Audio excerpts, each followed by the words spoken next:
याद होगा, मैंने तुम्हें पहले ही बताया था कि हमारे शरीर की अवस्थाएं भी स्थायी नहीं हैं। फिर सुख और दुख कैसे स्थायी हो सकता है? इसका अर्थ है कि सुख के साथ साथ मनुष्य को दुख भी भोगना पड़ता है। हाँ पार्थ, सुख और दुख एक ही चक्र के दो अर्धभागों की भांति है। यह चक्र चलता रहता है, चलता रहता है। कभी प्राणी सुख में हंसता है,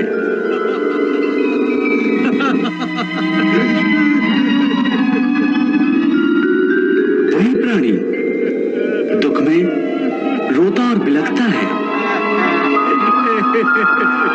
परंतु काल चक्र कभी नहीं रुकता।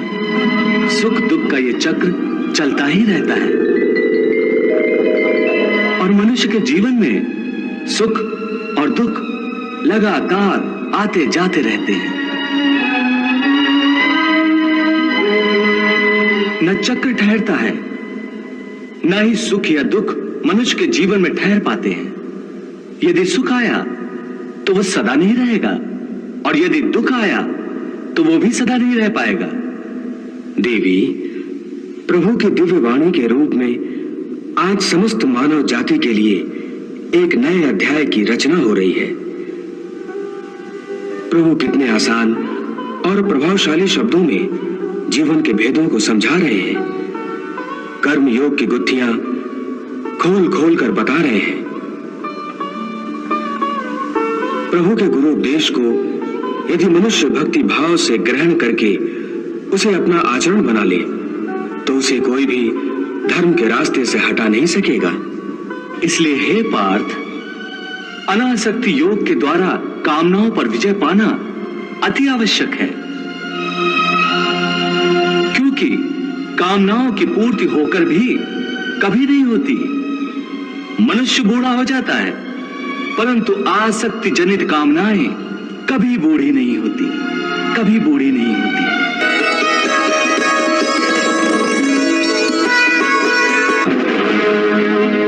पार्थ, एक कामना अनेक कामनाओं को जन्म देती है।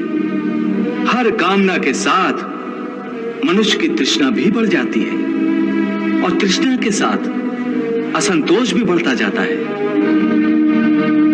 फिर ऐसे असंतुष्ट मनुष्य को जो कामनाओं से ग्रस्त है, उसे उचित अनुचित का विवेक नहीं रहता।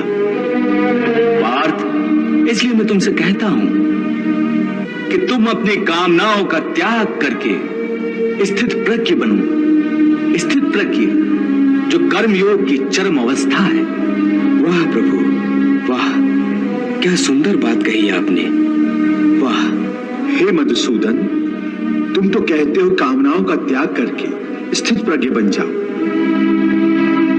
परंतु स्थित प्रज्ञ बनने के लिए सबसे आवश्यक क्या है? स्थिर बुद्धि। स्थिर बुद्धि? परंतु मनुष्य अपनी बुद्धि को स्थिर कैसे रख सकता है? आशा और निराशा दोनों से मुक्त होकर ही बुद्धि को स्थिर किया जा सकता है। बुद्धि स्थिर होगी तो इंद्रियों के विषयों का बल टूट जाएगा। यदि कोई किसी इंद्रिय को ही काट कर फेंक दे तो क्या उस इंद्रिय का विषय नष्ट हो जाएगा?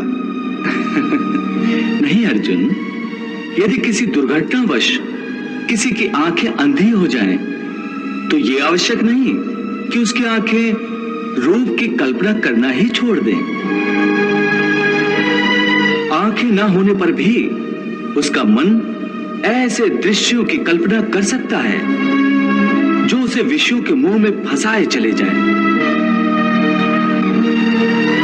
पार्थ, एक अंधा मनुष्य भगवान के स्वरूप की भी कल्पना कर सकता है।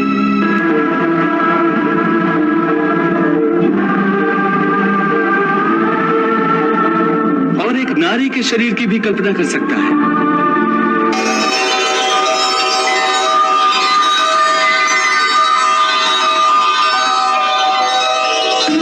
सो किसी इंद्रिय के होने ना होने से मन की वासना और आसक्ति में फर्क नहीं पड़ता।